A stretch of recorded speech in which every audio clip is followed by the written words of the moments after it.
bagaimana sih kondisi manusia, bahkan budidaya perairan dengan kondisi cuaca yang sedang mengalami curah hujan yang lumayan tinggi.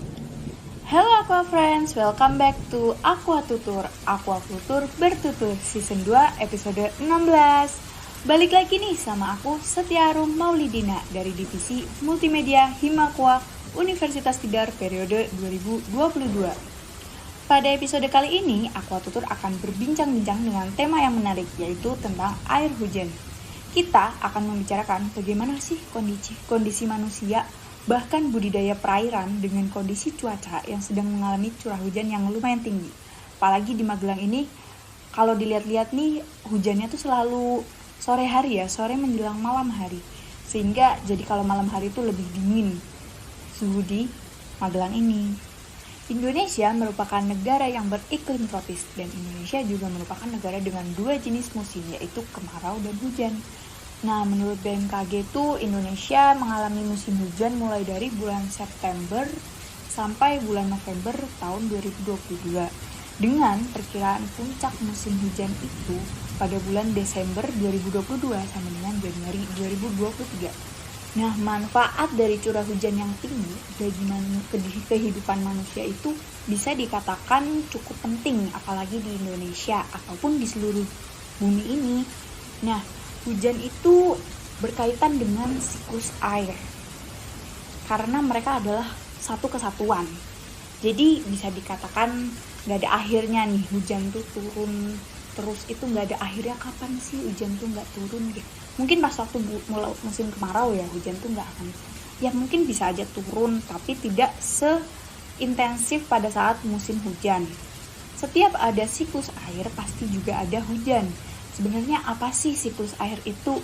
Nah, bagi kalian yang udah mendapatkan mata kuliah klimatologi, itu pasti ngerti sih siklus air tuh gimana. Nah, siklus air itu dimulai ketika terjadinya hujan. Air itu akan mengalir ke sungai-sungai maupun laut dan tempat-tempat lain dan pasti akan menguap. Nah, uapan air ini akan ditangkap dan menjadi awan lalu disimpan. Nah, ketika awan sudah tidak sanggup untuk menahan banyaknya air yang disimpan, air akan turun kembali ke bumi dalam berbagai bentuk. Nah, siklus air ini akan terus terjadi berulang-ulang selama musim hujan ini. Kemudian apa sih fungsi air hujan atau kaitannya air hujan dengan siklus air?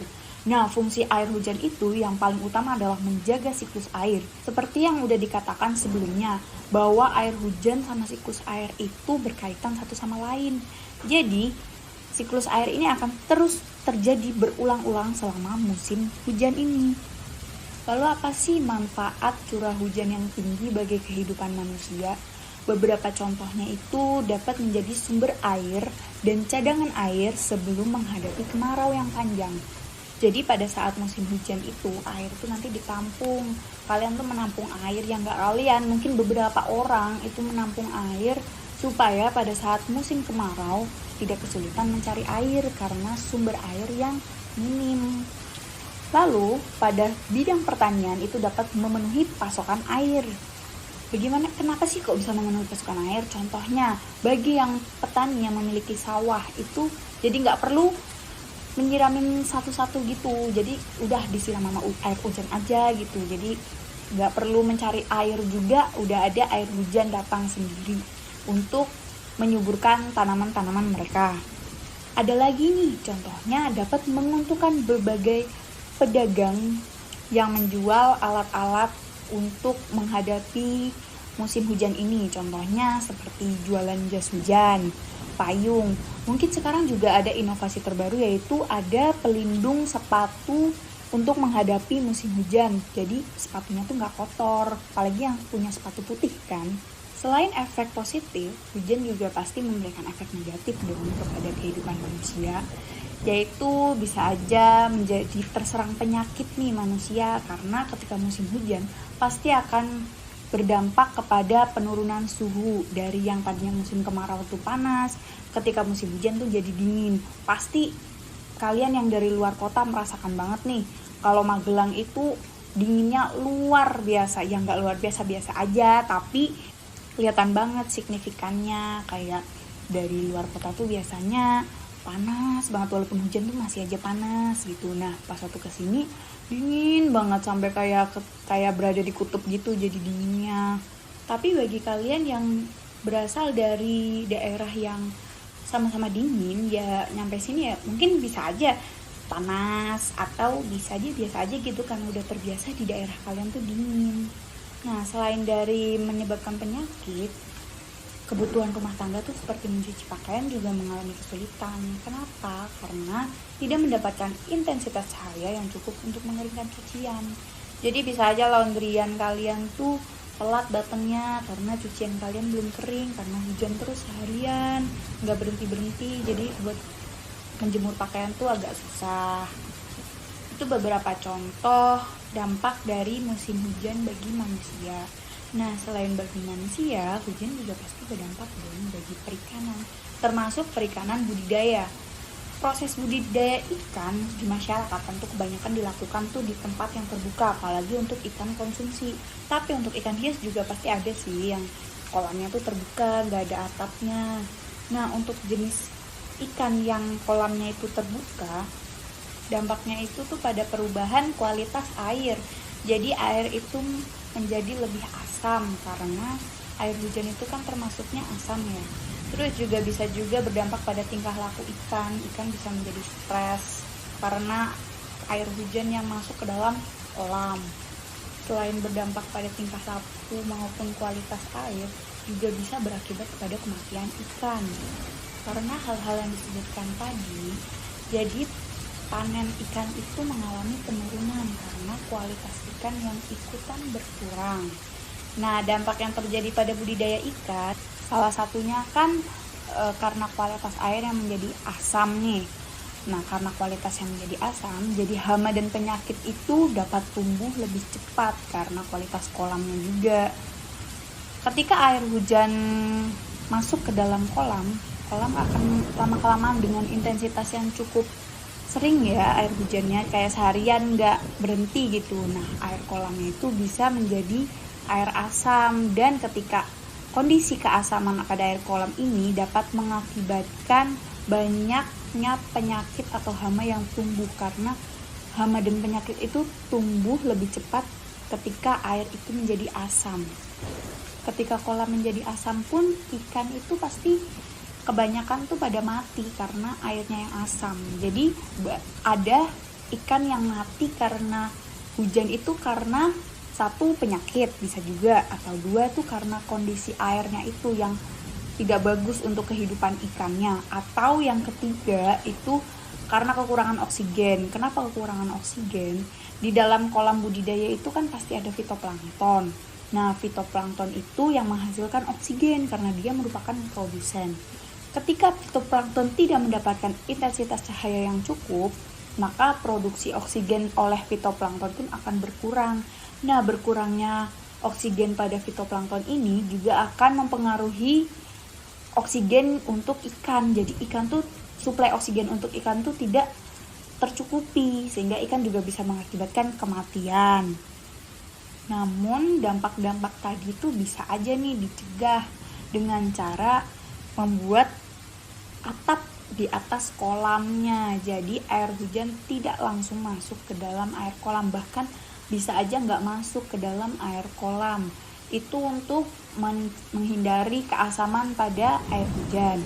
Nah, untuk menjaga oksigennya agar tercukupi, kan kalaupun ada atapnya tetap aja ya fitoplanktonnya nggak mendapatkan sinar matahari yang cukup. Nah, untuk mendapatkan oksigen supaya ikan-ikan ini tetap memiliki oksigen, itu biasanya diberikan aerator atau aerasi. Jadi ikan tuh tetap mendapatkan oksigen selain dari fitoplankton itu. Nah, untuk menghindari kadar keasaman dari air di dalam kolam budidaya, itu bisa menggunakan garam. Karena garam yang diberikan dalam kolam dapat membantu mempertahankan pH agar tidak asam saat hujan datang. Selain cara-cara yang disebutkan tadi, ada juga cara menghindarinya atau menanggulangi dari air hujan itu dengan cara membuat kolam karantina yang berada di dalam ruangan gitu seperti hatchery dan menggunakan filter pompa pada kolam tersebut. Itu beberapa contoh untuk perikanan budidaya konsumsi. Nah, untuk yang ikan hias itu juga sama aja sebenarnya. Cuman kan kalau ikan hias itu yang aku tahu ya, setauku tuh ada orang yang memelihara ikan koi di luar rumahnya gitu loh, jadi nggak ada atapnya, jadi ya langsung kena air hujan, ya langsung kena air hujan. Sebenarnya kalau misalnya kadar keasaman mungkin nggak terlalu ya kalau ikan koi ya, tapi ikan koi itu bisa stres dari air hujan yang masuk ke dalam kolam gitu. Nah, karena stres yang terlalu berat ini dari ikan koi ini mengakibatkan ikan koi ini mati.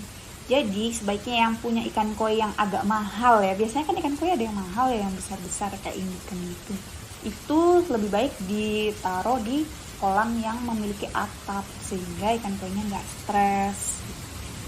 Kan sayang juga ya, ikan koi udah mahal-mahal ditaruhnya di luar, kena air hujan malah jadi mati. Tapi tergantung masing-masing orang, ada juga yang misalnya tetap nggak mau ikan koinya dimasukin ke dalam, biar di luar aja supaya memperindah rumahnya, itu bisa aja kayak gitu ya. Mungkin kalau misalnya air hujan mungkin diakalin lah, pakai ditutupin kayak kolamnya atau dipindahin dulu ikan koinya supaya ikan koinya nggak mati, tergantung dari masing-masing orang.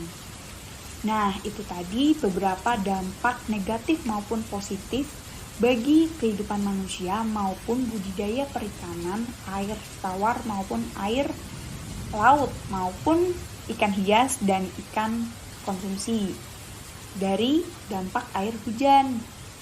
Mungkin ada juga beberapa dampak lainnya yang tidak saya sebutkan di dalam aquatutur kali ini. Kalian bisa mencari referensi ataupun bisa membaca-baca dari artikel lain. Namun ini beberapa contoh dari dampaknya yang saya dapatkan dan akan saya jabarkan pada aquatutur kali ini. Oke, pembicaraan yang menarik ya pada episode kali ini. Terima kasih kepada Aqua Friends yang sudah meluangkan waktunya untuk mendengarkan aquatutur episode kali ini. Sekian episode kali ini, tetap jaga kesehatan dan tetap semangat. Ada gemuruh tak tentu, untayan nada tak karuan, tapi dia mampu gemericik bersama kenangan. See you in the next episode. Bye-bye!